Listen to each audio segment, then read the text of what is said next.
بسم الله الرحمن الرحيم. عن عائشة رضي الله تعالى عنها قالت: لم يكن النبي صلى الله عليه وسلم على شيء من النوافل أشد منه تعاهدا على ركعتي الفجر أو كما قال عليه الصلاة والسلام وتسليم. ஆயிஷா ரதியல்லாஹு தஆலா அன்ஹா அவர்கள் அறிவிக்கக்கூடிய ஹதீஸ் இது. அல்லாஹ்வினுடைய திருத்தூதர் முஹம்மது நபி ஸல்லல்லாஹு அலைஹி வஸல்லம் அவர்கள்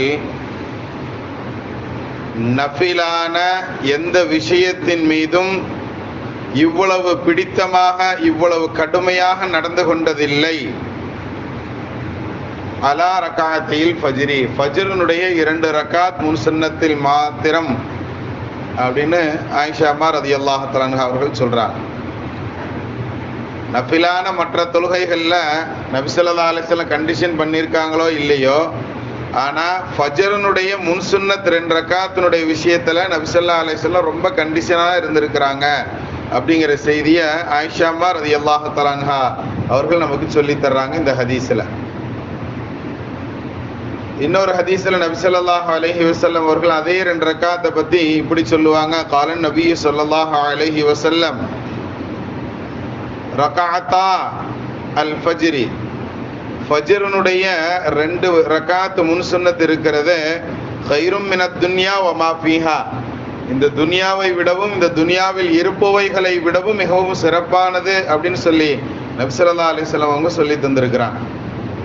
ஆக இந்த 2 ஹதீஸ்களினுடைய அடிப்படையில் நமக்கு இமாம்கள் ஒரு சட்டத்தை எடுத்து சொல்லி தருவாங்க. ஃபஜ்ரினுடைய முன் சுன்னத் அப்படிங்கிறது ரொம்ப இம்பார்ட்டன்டான ஒரு விஷயம் அப்படிங்கிற செய்தியை நமக்கு சொல்லி தருவாங்க. அதனால இன்ஷா அல்லாஹ் இது முதல் ஃபஜ்ர், ரமலானுடைய முதல் ஃபஜ்ர், அப்படித்தானே? இன்னைக்கு வந்தவங்க எல்லாருமே இன்ஷா அல்லாஹ் முன் சுன்னத்தெல்லாம் தொழுதுருப்போம். சப்போஸ் லேட்டாக வந்தவங்க அல்லது தாமதமாக வந்ததுனால தொழுகாம இருந்திருந்தா இனிமேல் அதை வழமையாக தொழுகிறதுக்கு முயற்சி செய்யலாமா? அதாவது துனியாவை விடவும் துனியாவில் இருப்பவைகளை விடவும் மிகவும் சிறப்பானது அப்படின்னு நபி ஸல்லல்லாஹு அலைஹி வஸல்லம் சொல்றாங்கன்னா, இந்த உலகத்தையும் உலகத்துல உண்டான அனைத்தையும் தராசனுடைய ஒரு தட்டுல வச்சு இந்த ஃபஜ்ரினுடைய ஃபர்லு தொழுகையில முன் சுன்னத் 2 ரகாத்தை ஒரு தட்டுல வச்சோம் அப்படின்னு சொன்னா அதுதான் ரொம்ப கனமானதாக இருக்கும் அப்படிங்கிறத நமக்கு நபி ஸல்லல்லாஹு அலைஹி வஸல்லம் உணர்த்து முகமாக இந்த வார்த்தையை பயன்படுத்தி இருக்கிறாங்க, கைரும் மினத் துன்யா வ மா ஃபீஹா அப்படின்னு. ஆனால் இன்னைக்கு நாம நம்மளுடைய பிள்ளைகளுக்காக நம்மளுடைய சொத்து சுகங்களுக்காக ஏதேதோ விஷயத்துக்காகலாம் நாம் என்ன செய்யறோம், பரலான தொழுகைகளை கூட நாம் விட்டுக்கிட்டு இருக்கிறோம். அதெல்லாம் முன் சுன்னத்துக்கு கூட தகுதி இல்லாதது அப்படிங்கிறத நமக்கு நபி ஸல்லல்லாஹு அலைஹி வஸல்லம் இந்த வார்த்தையிலிருந்து நமக்கு சொல்லி தர்றாங்க அப்படிங்கிறத நாம விளங்கி கொள்ளணும் கண்ணியத்திற்குரியவர்களை. அதனால இந்த முன் சுன்னத் 2 ரகாத்தை நாம மிஸ் பண்ணாம இந்த ரமலான் முழுவதும் தொழுகிறதுக்கு முயற்சி செய்யலாமா? நம்ம பள்ளி ரொம்ப சின்ன பள்ளி அப்படிங்கிறதுனால அப்படி முன் சுன்னத்து தொழுகணும்னு வர்றவங்க வந்து முதல் சப்புகள்ல நின்று தொழுதுட்டு அப்படி நாம ஃபர்லுக்காக வேண்டி அமர்ந்துக்கிறதுக்கு முயற்சி செய்யலாமா? ஏன்னா பின்னாடி வந்தவன முன் சுன்னத்துனா எப்படி நாம நம்ம மைண்ட்ல நினைச்சிருக்கிறோம்னா பின்னாடி தான் நின்று தொழுகணும்னு நினைச்சு வச்சிருக்கிறோம்.